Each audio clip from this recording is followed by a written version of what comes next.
Molardim.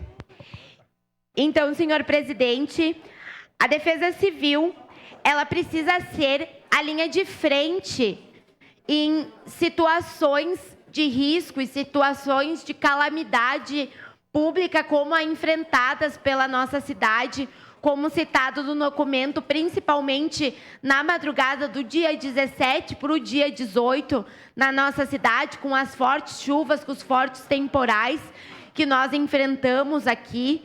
Nós tivemos muitos casos em diversas regiões da nossa cidade. A gente sabe que a Defesa Civil já conta com poucos funcionários, já é enxuta, né?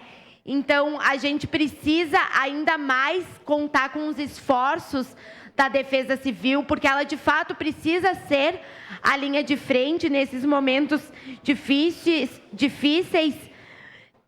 de acontecimento de desastres aqui em Caxias do Sul. E para que ela seja eficaz nessa linha de frente, ela precisa ter a estrutura adequada, ela precisa ter a qualificação adequada, e o pedido de informação ele vem justamente nessa linha, para que a gente entenda se atualmente em Caxias do Sul a Defesa Civil ela conta com esta qualificação adequada, ela conta com a qualificação dos funcionários adequados.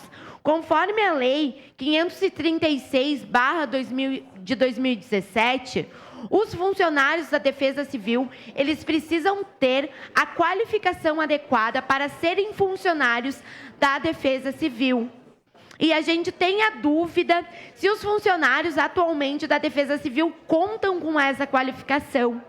Então, aqui a gente não está alegando se eles têm ou não têm essa qualificação, mas a gente gostaria de saber, principalmente tendo em vista que o nosso município pode ainda enfrentar fortes chuvas e que essas chuvas podem perdurar ainda muito tempo em Caxias do Sul, se a gente conta com uma Defesa Civil que tem os funcionários com essas qualificações que estão previstas em leis, que precisam ter, e se a gente tem tudo isso que é necessário para que eles sejam a linha de frente na defesa desses desastres tão importantes. Então, o nosso pedido de informações, ele vem nesse sentido, para que a gente possa qualificar e melhorar ainda mais a atuação da Defesa Civil no nosso município. Muito obrigada, senhor.